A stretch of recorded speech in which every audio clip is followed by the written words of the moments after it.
Hello dear students, आज हम reported speech को कंटिन्यू करेंगे। आज है हमारा रिपोर्टेड स्पीच का डे 2। ठीक है, लेकिन उससे पहले हम छोटा सा रिकैप करेंगे कि हमने डे 1 में क्या सीखा। स्पेशली ये वीडियो मैंने अपने स्टूडेंट्स के लिए तो बनाई ही है, वैसे तो सबके लिए ही है, कोई भी इस वीडियो को देख सकता है और रिपोर्टेड स्पीच को सीख सकता है। लेकिन जो मेरे रेगुलर स्टूडेंट्स हैं, मैं उनको थोड़ा सा यहाँ पर एक मतलब ये चीज कहना चाहूंगी कि बेटे स्पेशली आप लोगों को ध्यान में रखते हुए मैंने ये वीडियो बनाई, क्योंकि यही चीज मुझे क्लास में भी करवानी थी। तो उसी अकॉर्डिंग मैं यहाँ पर आपके लिए प्लान कर रही हूँ, ताकि हमारी जो छुट्टियां हो रही हैं जिस वजह से मतलब जो पंजाब में जो सिचुएशन चल रही है अभी इस टाइम पे बारिश की वजह से, तो हमारा टाइम वेस्ट ना हो और एटलीस्ट हमारा ये जो एक टॉपिक है ये कवर हो जाए, क्योंकि ये आपके एग्जाम्स में आएगा। और हो सकता है कि स्कूल रीओपन के होने के बाद हमें इतना टाइम ना मिले कि हम इस टॉपिक को थॉरली कर पाए। So don't waste your time and watch the videos carefully, try to understand what actually we are to do in this topic. ठीक है, तो अभी हम इस टॉपिक को कंटिन्यू करेंगे, लेकिन उससे पहले मैं आपको कल का जो डे 1 था, होपफुली आपने वो वीडियो देखी होगी, नहीं देखी है तो पहले वो देखो। ठीक है, और जो मैंने आपको पीडीएफ दी हुई है जिसमें आपको ये वीडियो के लिंक्स मिले हैं, वो पीडीएफ भी आपको अच्छे से समझनी है, उसको साथ लेके बैठो और फिर प्रैक्टिस करो। कल हम और जो रिपोर्टेड स्पीच के क्वेश्चंस है जो मैंने आपको वर्कशीट में दिए हुए हैं उनको सॉल्व भी करेंगे। तो आपके लिए सजेशन ये है कि आज आप उनको सॉल्व करके आंसर्स रेडी रखना, कल उन आंसर्स को मैच करना और अपनी गलतियों से सीखना कि हमने कहाँ मिस्टेक की और वो मिस्टेक कैसे हो गई। ठीक है, तो अभी हम जो है रिपोर्टेड स्पीच को कंटिन्यू करेंगे। पहले हम थोड़ा सा कल वाली वीडियो को एक नटशेल में देख लेते हैं और एक रिवीजन भी हो जाएगी। तो सबसे पहले तो आपके दिमाग में जब भी रिपोर्टेड स्पीच टॉपिक आता है तो सबसे पहला क्वेश्चन जो आपके माइंड में आता है वो ये होता है कि भाई हमें करना क्या है। ठीक है, जैसे जब हम चैप्टर पढ़ते हैं, स्टोरी पढ़ते हैं, तो हमारे दिमाग में सिंपल होता है कि हमें स्टोरी समझनी है और उसके बेसिस पे क्वेश्चन के आंसर्स करने हैं। लेकिन रिपोर्टेड स्पीच में हमें क्या करना है, अब यहाँ कोई स्टोरी तो है नहीं, तो हमें करना क्या है पहले तो मैं आपको वो बता रही हूँ। हमें इसमें क्या करना होता है, हमें डायरेक्ट स्पीच को इनडायरेक्ट में चेंज करना होता है। ठीक है, तो आपको क्या करना है, आपको डायरेक्ट स्पीच को इनडायरेक्ट में चेंज करना है और वो क्वेश्चन आपको किसी भी टाइप से आ सकता है। अब चलो, आपको ये पॉइंट क्लियर हो गया कि ठीक है, हमें पता चल गया कि हमें जो है वो डायरेक्ट को इनडायरेक्ट में चेंज करना है। लेकिन चेंज करना क्या है? ठीक है, जैसे मतलब ऐसी क्या चीजें हैं जो हमें चेंज करनी है, नेक्स्ट आपके दिमाग में ये क्वेश्चन आना चाहिए। तो हमें क्या चेंज करना होता है, एक तो हमें सेड टू चेंज करना होता है अकॉर्डिंग टू द क्वेश्चन, वो मैं आपको आगे बताऊंगी क्या मतलब कब सेड टू किस में चेंज होगा। एक हमें इन्वर्टेड कॉमास चेंज करने होते हैं। इसके अलावा हमें 3 जो है वो मेन टाइप के चेंजेस करने होते हैं, जिसमें से पहला है हमारे पास टेंस, दूसरा है हमारे पास एडवर्ब्स, ठीक है, of time and place, and third है हमारे पास पर्सन्स। तो ये 3 जो चीजें हैं ये हमें चेंज करनी होती हैं। ठीक है, सो पहला क्वेश्चन हो गया व्हाट टू डू, करना क्या है, we are to change, and what to change, we are to change said to inverted commas and then tense, adverbs and persons.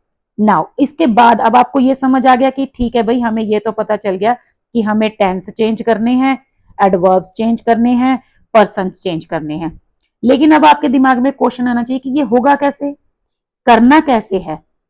तो कैसे करना है, देखो टेंस के लिए आपको क्या करना है, आपको याद करना है फर्स्ट फॉर्म, और फर्स्ट फॉर्म प्लस एस और ई एस अगर साथ में आता है, first form change into second form, then second form change into had plus third form.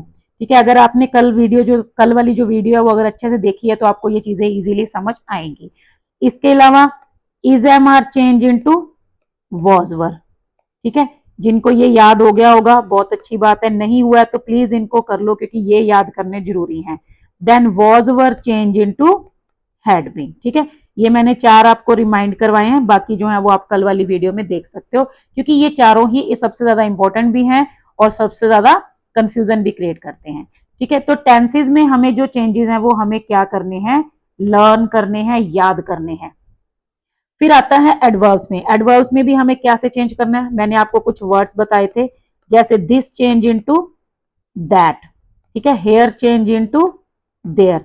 तो इसमें भी आपको कुछ नहीं करना, इसमें भी आपको लर्न करना है। ठीक है, मतलब याद करना है कि कौन सा वर्ड किस में चेंज होगा।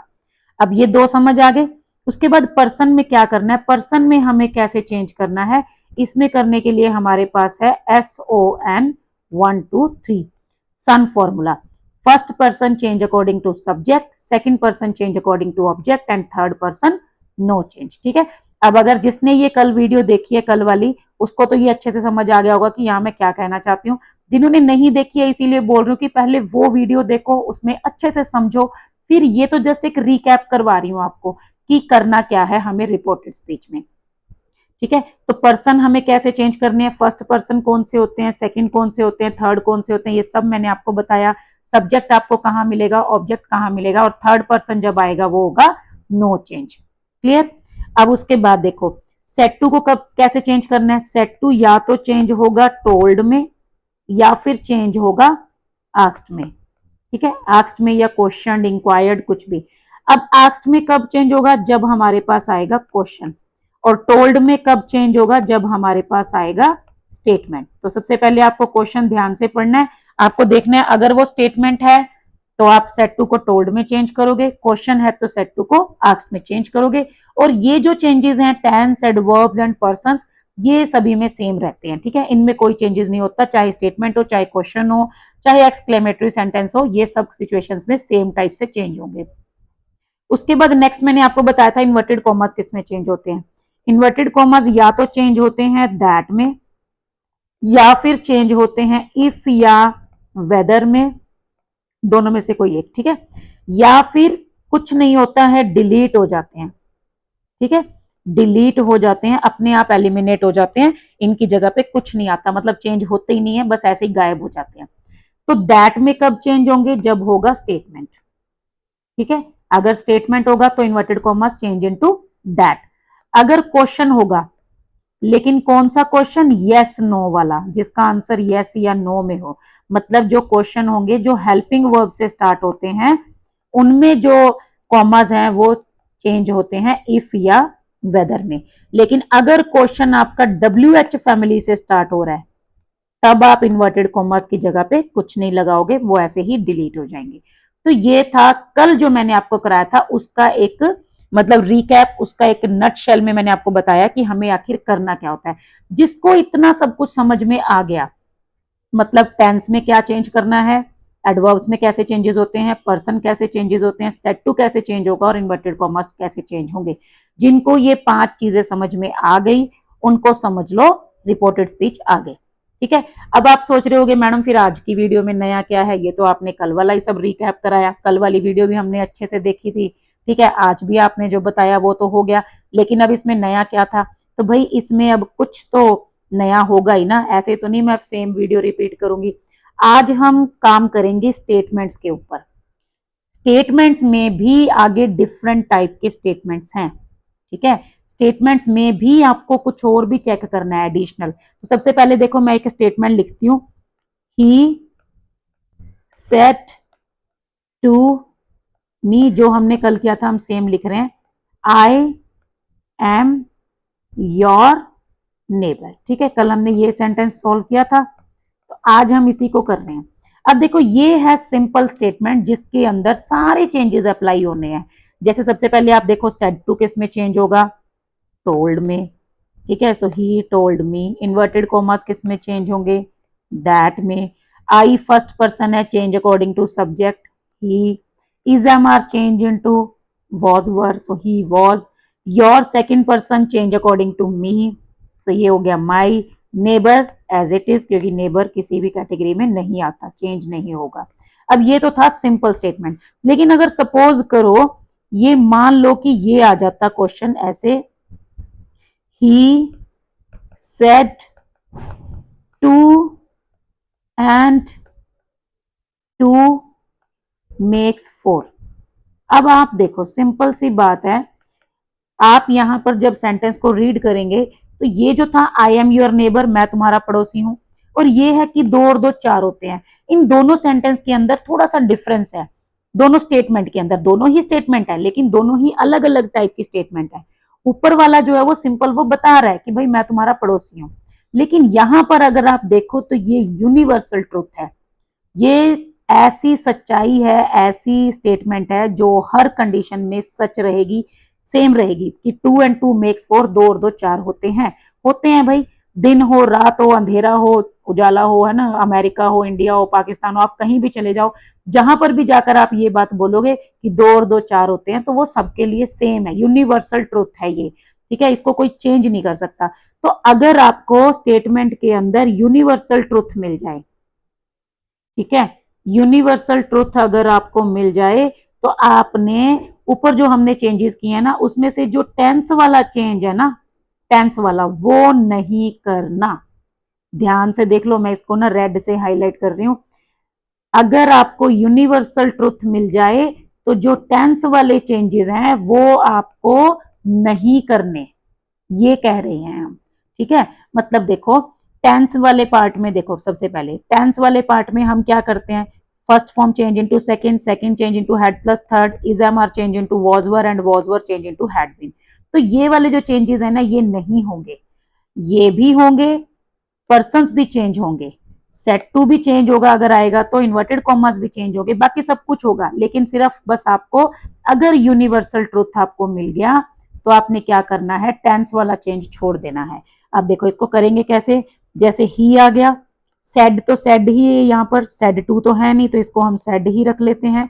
Inverted commas change into that, to का मैंने आपको कुछ बताया ही नहीं, ठीक है, टू चेंज नहीं होगा, एंड भी चेंज नहीं होगा, ये टू भी चेंज नहीं होगा। लेकिन ये जो मैंने आपको बताया था ना, makes first form plus S और ई एस है, first form change into second form, ये होता है, लेकिन ये कौन सी कैटेगरी में आता है, टेंस वाली में। तो ये जो चेंज है ना, ये यहां पर नहीं होगा, 2 and 2 मेक्स 4 ही रहेगा, सिंपल। ठीक है, मेक्स का मेड नहीं होगा, सेकंड फॉर्म नहीं बनेगी। क्यों नहीं बनेगी, इसके रीजन क्या है, क्योंकि ये यूनिवर्सल ट्रुथ है। ठीक है, तो ये स्टेटमेंट में ही एक अलग टाइप का क्वेश्चन है। तो मेरे कहने का मतलब ये है, अगर आपने पहले सेंटेंस रीड किया, आपने देखा कि वो यूनिवर्सल ट्रुथ है, जब आपको ये पता चल गया कि ये तो यूनिवर्सल ट्रुथ है, तो आपने जो टेंस वाले चेंजेस हैं वो नहीं करने। जैसे मान लो ये क्वेश्चन आ जाता है, he said to me the earth is round. ठीक है, अब आपने क्या करना है, सबसे पहले क्वेश्चन रीड करना है, अच्छे से रीड किया sentence, he said to me the earth is round. अब आपने देखा, अरे भाई ये स्टेटमेंट है, लेकिन ये तो यूनिवर्सल ट्रुथ है, तो इसका मतलब क्या है, ये जो इज है ना, ये वॉज में चेंज नहीं होगा, एज इट इज रहेगा, इज का इज ही रहेगा, बाकी चेंजेस आप कर दो। He said to change into told, he told me, inverted commas change into that, the as it is, earth as it is आपको मैंने अभी बता ही दिया, ये चेंज होगा नहीं क्योंकि यूनिवर्सल ट्रूथ है, and round as it is. ठीक है, तो कहने का मतलब ये है, आपको यूनिवर्सल ट्रूथ अगर मिल जाता है तो उसके अंदर आपको टेंस वाले चेंजेस नहीं करने हैं, ये स्टेटमेंट का एक नेक्स्ट स्टेप है। ठीक है, और देखो, जब भी आपका क्वेश्चन पेपर जो बनता है ना, चाहे आप क्लास 9 में हो, 10th में हो, 8th में हो, एग्जामिनर जो होता है वो कोशिश करता है कि एक सेंटेंस जो है वो यूनिवर्सल ट्रुथ का डाल दे। क्यों, क्योंकि ये सबसे इजीएस्ट होता है, इसमें आपको कुछ नहीं करना होता, सेट टू को टोल्ड में और इन्वर्टेड कॉमर्स को दैट में चेंज करके बाकी सारा सेंटेंस एज इट इज लिखना होता है। तो ये ना, मतलब स्लो से स्लो लर्नर भी सीख जाता है, तो इसीलिए एग्जामिनर जो है एक क्वेश्चन इस टाइप का सेट कर देते हैं कि ताकि उसको हर बच्चा सॉल्व कर सके। ठीक है, अब ये वाला स्टेप एक हो गया हमारा। अब इसी में नेक्स्ट लेवल, मतलब स्टेटमेंट में ही नेक्स्ट टाइप, ये तो वन टाइप हो गया यूनिवर्सल ट्रूथ। ऐसे ही सेम कंडीशन है, बस अगर आपको किसी की हैबिट या रूटीन मिल जाए।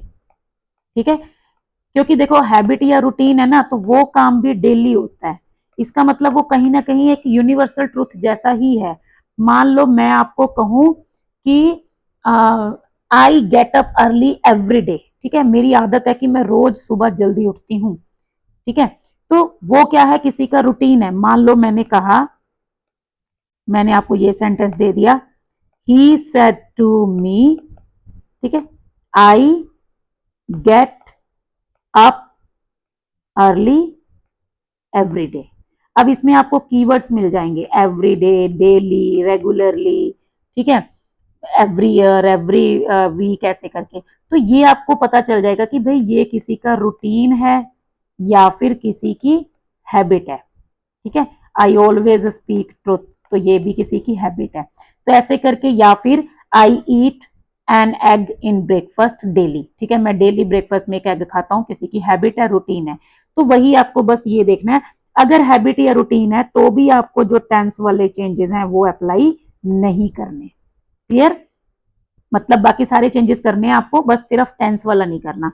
अब इसको हम कैसे करेंगे, देखो आपने रीड किया I get up early every day, तो ये आपको पता चल गया स्टेटमेंट है, लेकिन आपने देखा भाई स्टेटमेंट तो है लेकिन ये तो रूटीन है किसी का, तो आपने देखा कि इसके अंदर टेंस वाला जो चेंज है, ये जो गेट है ना, according to rule first form second form में चेंज होनी थी, गेट का गोट हो जाना था, लेकिन ये नहीं होगा।